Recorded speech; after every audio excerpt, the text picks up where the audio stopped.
हाय France, किसी ने बड़ी खूबसूरती से कहा है कि सफलता पर बजाई गई तालियों से कई गुना ज़्यादा मुसीबत में कंधे पर रखा गया वो एक हाथ महत्वपूर्ण होता है। हाय फ्रांस, मैं हूँ आपके साथ एक ही मीरा। चलो आज कुछ नया सुनते हैं। जैसे कि हमने कल सुना कि दो कजिन ब्रदर मिथिलेश और राहुल की कहानी। वो एक छोटी सी कहानी हमें बताती है कि लाइफ में कोई भी डिसीजन सोच समझ कर लेना चाहिए। जब राहुल ने वो गलती की तो मिथिलेश राहुल से पूछा कि भैया जी ऐसा क्या हुआ कि आपके मार्क्स कम आ रहे। तो राहुल बताता है अपनी कहानी।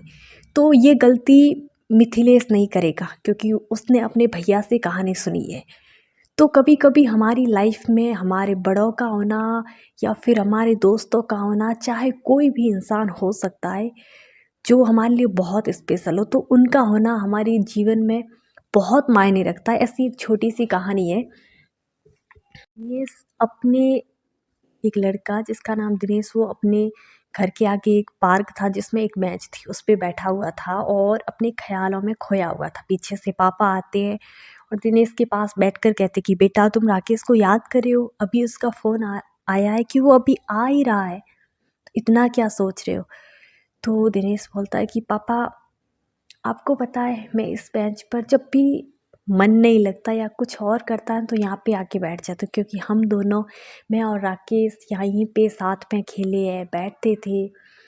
कभी कभी सोचता हूँ कि पापा यदि मेरे जीवन में राकेश नहीं होता तो शायद मैं आपके सामने नहीं होता।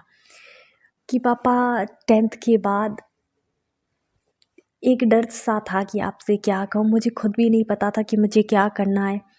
लेकिन आप चाहते थे कि मैं मैथ लूँ, साइंस मैथ लूँ, फिर साइंस मैथ ली और फिर आईआईटी के लिए आपने मुझे बाहर भेज दिया। तो जहाँ कोटा में एक तरह का माहौल ही ऐसा था, मुझे डर सा लगता था कि नहीं हो पाया तो। लेकिन फिर वो धीरे धीरे वो डर एक डिप्रेशन का रूप ले लिया, डर फोबिया बन गया। मुझे हर पल ये डर रहता कि मैं नहीं कर पाया तो। और सच बात ये थी कि पापा कभी मुझे इंजीनियर बनना ही नहीं था। मुझे तो हमेशा से एक कोई ऐसी नौकरी चाहिए जिसमें मुझे खुशी मिले, और मुझे हमेशा से सिंगिंग पसंद थी। तो मैं सिंगिंग करना चाहता था, उसका कोर्स करना चाहता था, लेकिन कभी कह ही नहीं पाया। और उस दिन रात को हुआ ये कि हमारे हॉस्टल में एक लड़के ने सुसाइड कर लिया। मेरे मन में बहुत अजीब अजीब ख्याल, हॉस्टल में सारे बाहर आ गए। डर रहता कि इस रूम में किसी ने सुसाइड किया, पता नहीं उसने क्यों किया। एक अजीब सा डर बैठ गया कि मेरा भी नहीं हुआ तो।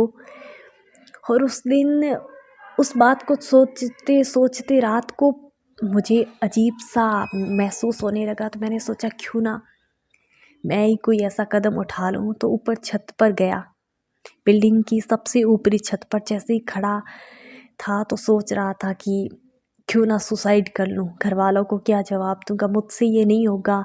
मैं तंग आ चुका था बुरी तरीके से कि मुझसे पढ़ाई नहीं होती। तो उसी टाइम मैंने ये सोचा कि मैं नीचे कूद जाऊँ, तभी राकेश का फ़ोन आ गया। और राकेश का फ़ोन देखते ही मैं ये भूल गया कि मैं क्यों आया था, और उससे बात करने लगा। उससे बात करते करते 2 घंटे कब निकल गए पता ही नहीं चला, और ये विचार मेरे मन से ही निकल गया। वो दिन तो चला गया। रूम में आ जाता हूँ क्योंकि सुबह दिन हो चुका था। तो रूम में आता हूँ तो सोचता हूँ कि आज क्यों ना, आज मौका है, फिर ऐसा ही कुछ करता हूँ। पूरा दिन तो मेरा बिजी रहा पढ़ाई में। जब शाम को ये विचार बनाया तब तक राकेश रूम आ चुका था।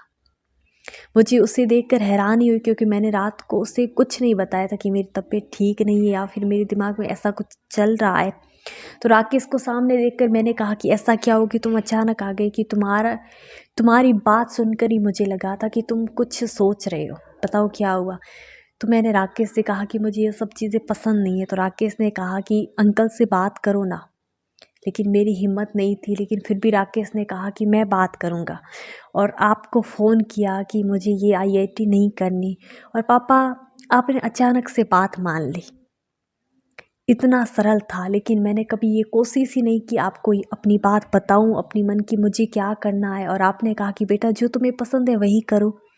और उसके बाद मेरी ज़िंदगी ही बदल गई और मैं आज सिंगर हूँ। कि पापा आप हमेशा से मेरे साथ थे, मेरा साथ दिया, पर पापा मैं आपको वो बात नहीं बता पाया, नहीं बता सकता। यदि उस दिन राकेश का फ़ोन नहीं आता तो शायद मैं आज आपके सामने नहीं होता, और हो सकता है कि कभी आपसे ये बात कह भी नहीं पाता। तो मैं अभी बैठा बैठा यही सोच रहा हूँ कि मेरे लिए राकेश कितना मायने रखता है। उसने मुझे उस समय समझा जिस समय मैं खुद को भी नहीं समझ पा रहा था। तभी पीछे से राकेश आवाज़ देता, क्या बात है, आज तो बाप बेटे की बहुत बन रही है, कोई स्पेशल बात है तो हमें ही बता दो। ये छोटी सी कहानी हमें क्या सिखाती है कि लाइफ में कभी कभी ऐसा मोमेंट आता है कि हमारा दिमाग है ना, हैंग हो जाता है। हमें समझ ही नहीं आता कि सच क्या है, गलत क्या है, सही क्या है, कुछ भी समझ में नहीं आता। कभी कभी हम जो सोचते वो होता ही नहीं है। परिवार वालों से बात नहीं कर पाते कि हमें क्या करना है, क्या नहीं करना है। बहुत सारे केसेस सुनते हैं कि सुसाइड कर लेते हैं लोग। उन्हें समझ ही नहीं आता कि उन्हें लाइफ में करना क्या है, और जब तक समझ में आता तब तक बहुत देर हो जाती है।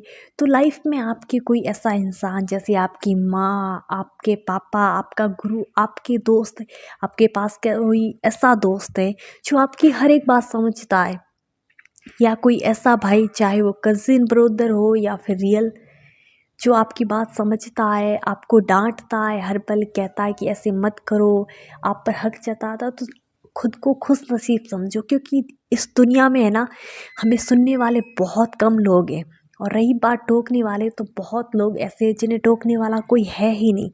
हमें टोकते कौन है? जो हमारा भला चाहते हैं, हमें जो अपना मानते हैं। तो आपके पास ऐसा कोई है, चाहे वो फ्रेंड हो, चाहे कोई भी हो, तो हमेशा भगवान का शुक्रिया अदा करो, और उन्हें हमेशा संभाल के रखिए, जाने मत दीजिए। क्योंकि लाइफ में अपनों का महत्व बहुत ज़्यादा होता है।